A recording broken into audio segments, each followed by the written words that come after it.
Hello, beautiful souls, and welcome to the Woo Curious podcast. Your map to the mystical, your key to the sacred, and your guide back home to yourself. I'm Eileen, a writer, a spiritual coach, energy healer, and slow living witch. This podcast is your invitation to explore a world where the mundane and the sacred intertwine. It's a haven for those ready to take the first steps into the realms of magic and mystery, providing a safe space for you to embark on your own enchanted journey towards healing and self-discovery. Here, I'll unveil the whispers of the mystical, the rituals often hidden in plain sight, and I'll engage in sacred conversation intended to stir your soul and lead you back into your power. I'm all about demystifying woo and witchcraft. So, whether you're a seasoned seeker or simply woo curious, I'm so delighted you've decided to join me on this journey. Let's make magic.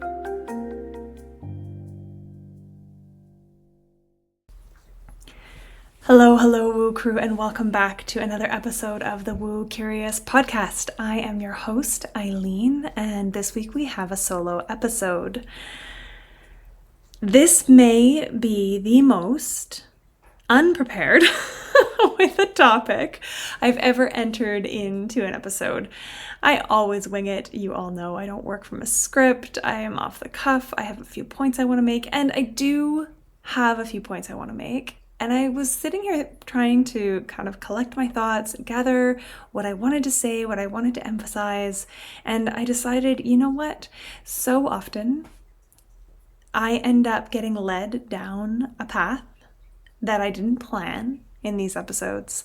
But I think I'm going to lean into the trust that it always takes us where it's going to be the most useful or the most fruitful for me, for you, my dear listener, for all of us. And so what I sat down with initially was this musing or mulling over of what came up in a coaching session with a client recently. We were wrapping up her 6-month container one-on-one. Side note, if you don't know that I do one-on-one coaching and energy healing transformation containers, now you do. I haven't been talking about it much lately because I'm putting a lot of my time and energy and emphasis when it comes to marketing, because that's a thing we have to do when we're in business, into unleash your inner witch and how that leads into Wise Wild Woman. However, I do still take on a few one-on-one clients at any given time. It's a really limited capacity because I pour a lot of heart and time and energy and medicine into those containers. So if you're ever curious about what working with me one-on-one looks like, feels like, if it's right for you, if it's supportive for you, please don't hesitate to reach out. You can ping me over on Instagram. You can send me an email, eileen@myluminouslife.ca. And there is information on my website as well under the Work With Me one-on-one rekindled offer. Okay, so that was an unintentional side track already. However, we were wrapping up. We had our last call, our closing the portal call, which is my version of offboarding. And you can probably tell why I call it that. And it's a review and a reflection, checking in with the original intentions set during our opening the portal call, reviewing the journey together, and setting intentions for how to move forward outside of the container. And there was so much incredible transformation that I witnessed with this client over the time we worked together. In all of the ways she has bloomed and stepped into her power and rediscovered her magic and really laid this beautiful foundation that she gets to springboard off of for the rest of her life. And one of the topics that came through really one of the topics that came up in that final call, because it's really present right now for this client, was the topic of grief. And we've talked about grief before on this podcast, way back near the beginning when I was still co-hosting with Ellie. We talked about grief and holding space for it and witnessing it and how uncomfortable our society is with holding grief. And it's really been highlighted for me again, this discomfort and this inability, like it's flat out just an inability of people to hold space for grief for themselves, and then especially if they can't do it for themselves, for other people. And my client lost her dog suddenly, and she was older, but she expected to have much more time with her. And after only a week of losing this companion, her life's companion for the past 12 years, people were already beginning to ask her why she was still sad, or question like, oh my God, you're still sad about that? 2 weeks on, somebody very near and dear to her heart, somebody who had held so much space for her in the past, told her that she was too much, that her emotions were too much, and he didn't even want to look at her messages if he was having a good day because they were going to be sad. And it's been 2 weeks, and shouldn't you be over it? They're just a dog. I don't think that he said that. However, that was kind of the implied undertone. And I want to just share that I've received permission from this client. I'm not going to identify her. Some of you listening may know who I'm speaking of because we're in community, but I've asked her if it's okay to share this much detail, and she's given me permission to do so. Well, the reason I bring forward this story and I want to highlight it is that this person who said to her, your emotions are too much. I can't handle the sadness. I don't want to be brought down by your sad day, is showing that lack of capacity. I believe this person is an empath. I think they're very empathetic, and they have shitty boundaries and poor emotional intelligence. And I know a lot more details because of the time we worked together. Not my client, shitty boundaries. She's got great boundaries. We worked on those. But this sense of like, oh, my whole day is going to be ruined if I have to hold space for a grieving friend. To me, my heart goes, no, I want to know if you are grieving. I want to hold space for that. And I have my own energetic boundaries. I can hold space for you. My heart can go out to you. I can even cry with you. But it's not going to bring my own emotional state down. At least not for very long. Not in the way that it is enveloping for the person experiencing the grief. And of course, if it's your partner and they've lost a parent or something, that's going to impact you a lot more. But if it's somebody a little bit more distant and the person or being, the kin that they've lost, isn't somebody that you have your own relationship with, that there is this space there to develop better boundaries, to develop more resilience and emotional capacity to hold each other through the hardships. And life is full and hard. And I'm not blaming this person. They are a man in a patriarchy that doesn't raise men to have the tools and the capacity to have that emotional awareness, intelligence, to have that soft capacity. I don't know what it teaches men about boundaries when it comes to emotions, other than to maybe not have them. But, again, always on this podcast, I come back to, there's no blame. I'm not judging this person. I'm simply calling out that our society has such limited capacity to hold grief and other big, quote unquote, negative emotions. And that 2 weeks, this is just a rant now, the 2 weeks is such a short time, a blip on the radar of a 12-year companionship. It appalls me that anyone would think somebody should be over a grief like that, a loss like that in 2 weeks. And of course, this even goes deeper, right? Because there's also this sense that it's just a dog. I don't know if somebody has said that specifically to this person, but everyone's like, oh yeah, our fur babies are our family. And many people do believe this is really true, and many people don't. Many people don't let themselves drop their walls that way with their animals, or maybe they don't have animals, or they've never lost an animal. But if somebody had lost their partner, or their child, you would not ever expect them to be okay in 2 weeks. Or to tell them that maybe they need antidepressants if they're still sad about it a week or two later. Also true story, different person. Anyways, this is a ramble and just a reflection again on it's okay to have big feelings. It's okay to feel your feelings. And you are allowed to express your feelings. And actually, I want to share some words. I went looking, as I often do, for some poetry or somebody who had put beautiful words to what I was feeling about this idea of women being too much. The rage that bubbles up inside me, and how do I express it, and how do I assure the women who work with me, the women in my life, all of my friends, my family, my sister, my mother, anybody who encounters me, I want you to know you're not too much. And I found this really beautiful piece of writing by a woman.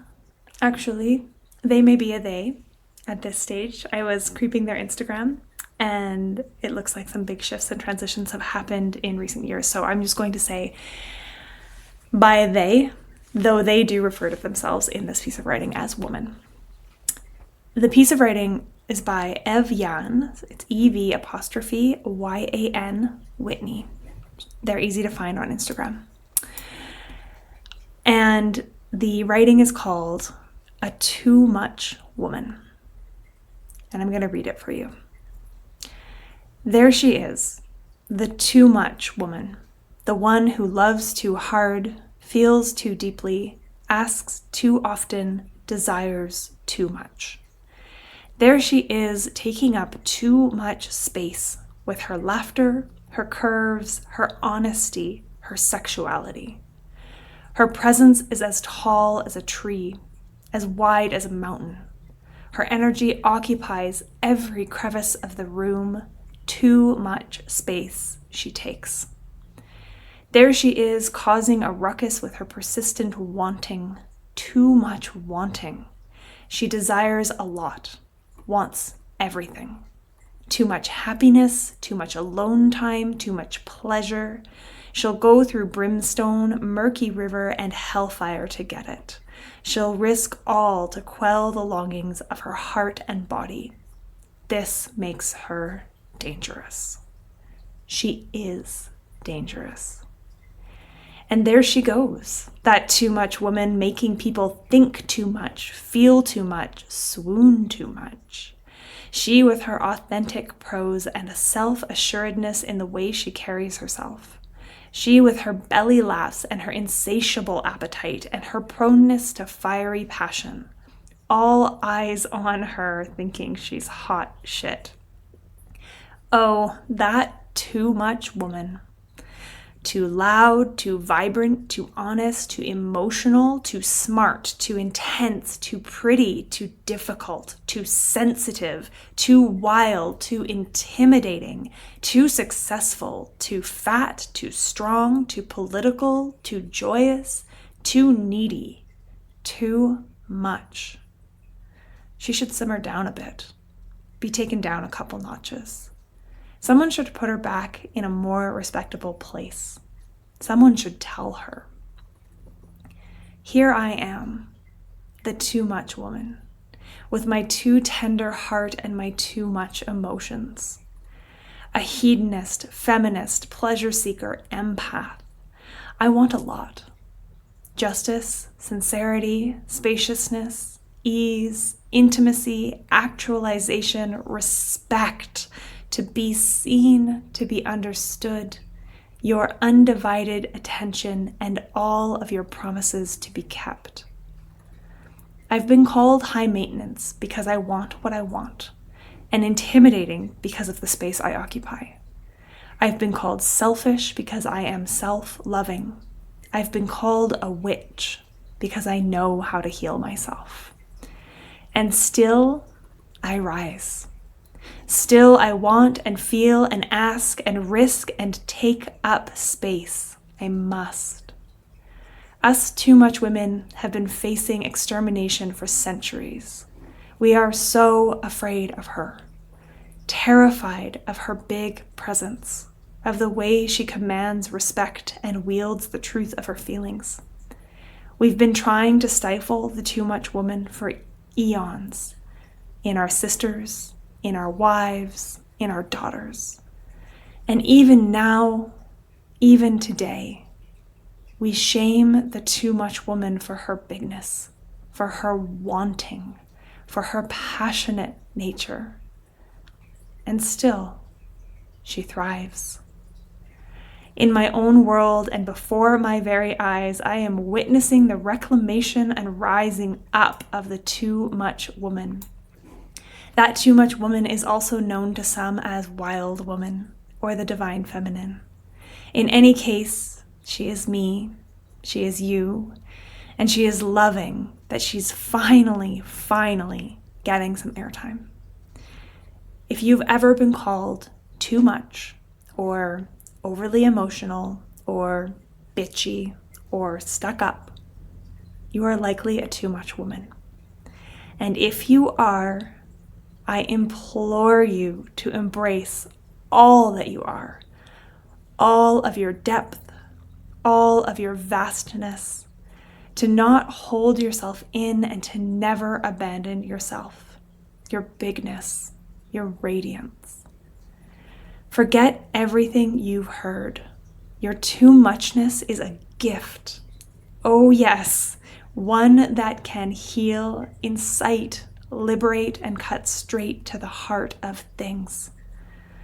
Do not be afraid of this gift, and let no one shy you away from it. Your too muchness is magic, is medicine. It can change the world. Don't believe me? Check this.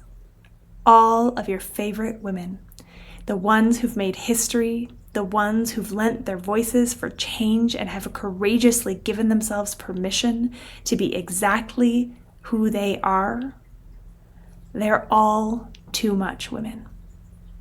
So please, too much woman, ask, seek, desire, expand, move, feel, be. Make your waves, fan your flames, give us chills. Please rise. We need you. I wish I had written those words. I really do. And I'm so glad I came across them. She speaks as though from my own heart and soul. And there are so many themes in this piece of writing that resonate so much with everything that we talk about here on this podcast, everything that I talk about inside of Unleash Your Inner Witch and the Wise Wild Woman mentorship, and in my one-on-one containers with clients. The witch wound, right? That shaming of other women, putting them back in their place, telling them they're too much, trying to make them smaller, perpetuating the harm, the identification as a witch because we can heal ourselves. And I would increase that to others as well. The purity, and I don't even like that word, and that's a tangent for another day, but like often when we think of the word purity, it's the opposite of sin. And so I'm going to use the word purity for the sake of this, but that purity of desire being, and pleasure, both being things that you are entitled to, right? Pleasure is not a dirty word. Your desires exist in you for a reason. And they're not sinful, they're not dirty, they're not shameful. They are a light pointing a direction for your life.